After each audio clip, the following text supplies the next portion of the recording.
কি রান্না করি কিছু বুঝে পাচ্ছি না। দেখি মেয়েকে ডাকি, মেয়ের যদি কোনো আইডিয়া আমাকে দেয়। বাজার থেকে ছোট কাতলা মাছ পেয়েছি। আমার কাতলা মাছের ওজন হলো 800 গ্রাম। খুব বেশি বড় পাইনি। যেটাই পেয়েছি মেয়ে খেতে চেয়েছে। চলো ঝটপট তোমাদেরকে রেসিপিটা শেয়ার করি।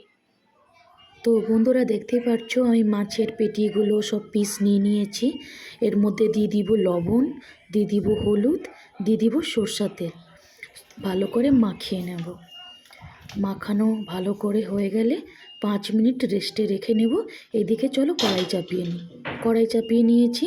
দিয়ে দিব সরষের তেল। তোমরা সাদা তেলও রান্না করতে পারো, বাকি কালিয়া রান্না করতে গেলে সরষের তেল ভালো লাগে। দিয়ে দিব এর মধ্যে পেঁয়াজ, টমেটো, রসুন। তেল দিয়ে দিয়েছি। কড়াই গরম হয়ে গেছে, তেল গরম হয়ে গেছে। মাছ ছেড়ে দিচ্ছি একটা একটা করে। ভালো করে মাছটা ভেজে নেব। খুব কড়াও ভাজবো না, আর খুব নরমও ভাজবো না, মিডিয়াম ভাজবো। কালিয়াটা এইভাবেই লাগে। তো দেখো আমার এক পিঠ ভাজা হয়ে গেছে, আর এক পিঠ ভাজবো। তোমরা দেখতেই পাচ্ছ যে আমি কেমন করে ভাজছি। খুব লাল না, খুব নরমও না। তারপর থেকে নিয়ে ভাজা হয়ে যাচ্ছে আমার। তারপরে আমি বের করে নিচ্ছি। এক এক করে সব বার করে নেব। তারপরে আবার সব মাছটা যে কটা আছে ভেজে নেব। দিয়ে দিলাম। তোমাদেরকে আবার একবার দেখিয়ে দিচ্ছি মাছ ভাজাটা। তো মাছটা আবার সব দিয়ে দিয়েছি।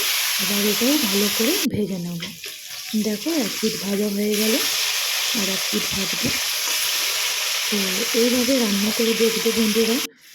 আর আমি কিন্তু এটাতে একটা জিনিস ছাড়াই কিন্তু কালিয়াটা রান্না করব। সেটা হলো টক দই। সবাই নাকি বলে কালিয়া করতে গেলে টক দই ইম্পর্ট্যান্ট, কিন্তু টক দই ছাড়াও কিন্তু সেরা খেতে হয়। চলো আমি তোমাদেরকে দেখাই। তেলটা আমার গরমই আছে, যেহেতু মাছ রান্না করেছিলাম। এর মধ্যে দেব আমি একটু সামান্য চিনি। অনেকরা কালারের জন্য ফুড কালার দেয়, কাশ্মীরি লঙ্কা দেয়, যেহেতু রং কালার ফুটবে। তো আমি চিনিটা দিই, যেহেতু কালারটা ফুটবে। দেখবি কত সুন্দর কালারটা হবে। চলো আমি একটু ঘেটে নিচ্ছি, চিনিটা যেন গলে যায়। এর মধ্যে গোটা খাড়া মশলা দেব। দেখতেই পাচ্ছ তেজপাতা, শুকনো লঙ্কা, জিরা, আর তারপরে গোটা মশলা যেটা থাকে সবটা দিয়ে দিলাম। এর মধ্যে ভালো করে নেড়ে চেড়ে অ্যাড করে দেবো ওই রসুনটা। রসুনটা লাল হয়ে যাওয়ার পরে দিয়ে দিব পেঁয়াজ কাটাটা আর টমেটো কুচিটা। করে নিয়ে ভালো করে আমি এটাকে নাড়াচাড়া করবো। নাড়াচাড়া করতে হবে যেন না লেগে যায়। তারপরে তোমরা দেখতেই পাচ্ছ কি সুন্দর ভাজা হচ্ছে। এর মধ্যে দিয়ে দিব লবণ। লবণটা প্রথমেই অ্যাড করে দেবো, যেন আমার পেঁয়াজ টমেটো সব গলে যায়। আমি আর পরে লবণ অ্যাড করব না। তার মধ্যে ভালো করে কষিয়ে নিলাম। ওর মধ্যে দিয়ে দিচ্ছি লঙ্কার গুঁড়া, হলুদ, ধনিয়ার গুঁড়া দিয়ে নিয়ে ভালো করে নাড়াচাড়া করব। আমি কিন্তু বেশি তামঝাম মশলা দিয়ে রান্না করছি না, যে রিচ হয়ে যাওয়ার ভয় থাকবে। আমার মাছের কালিয়াটা খুব একটা রিচ হবে না। তো দেখতেই পাচ্ছ খুব কষিয়ে নিচ্ছি। আর কষিয়ে নেওয়ার পরে দেখবে সাইড দিয়ে সুন্দর করে তেলটা ছেড়ে যাবে। তো তেলটা ছেড়ে যাওয়া মানে আমার মশলাটা কষানো হয়ে গেছে। তো দেখতেই পাচ্ছ, এই যে তোমাদেরকে দেখিয়ে দিচ্ছি তেলটা ছেড়ে দিয়েছে, তার মানে আমার মশলাটা কষানো হয়ে গেছে। তো ভালো করে কষানোর পরে এর মধ্যে আমি অ্যাড করে দেবো জল। জল কিন্তু বেশি দেবো না, যেহেতু এটা গামাখা গামাখা হবে, তাই সামান্য জল দেব।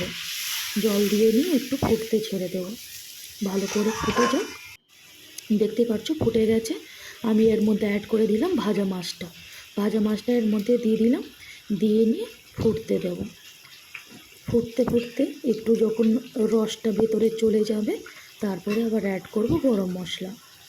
দেখতেই পাচ্ছ বন্ধুরা, খেতেও কিন্তু অসাধারণ হয়েছিল। তো তোমরা দেখতেই পাচ্ছ আমি নেড়ে চেড়ে নিচ্ছি ভালো করে। তো এরপরে অ্যাড করে দেব আমি একটু কাঁচা লঙ্কা।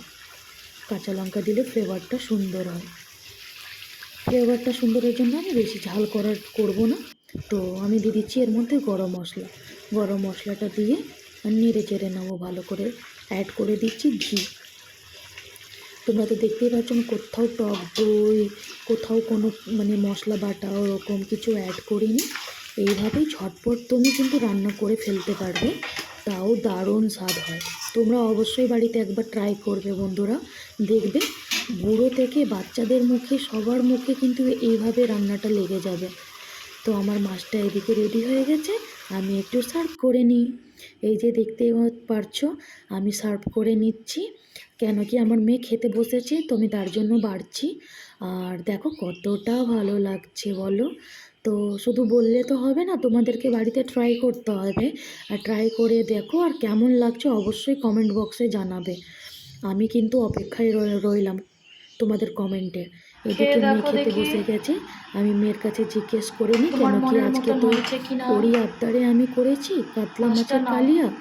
তো এমনিও মাছ খেতে ভালোবাসে না, কিন্তু এই রেসিপিটাও খুব ভালো লাগে, তাই জন্য তোমাদেরকেও বলছি তোমরা খেয়ে দেখো। কি আমি পেরেছি, শুনে নাও ও কি বলছে।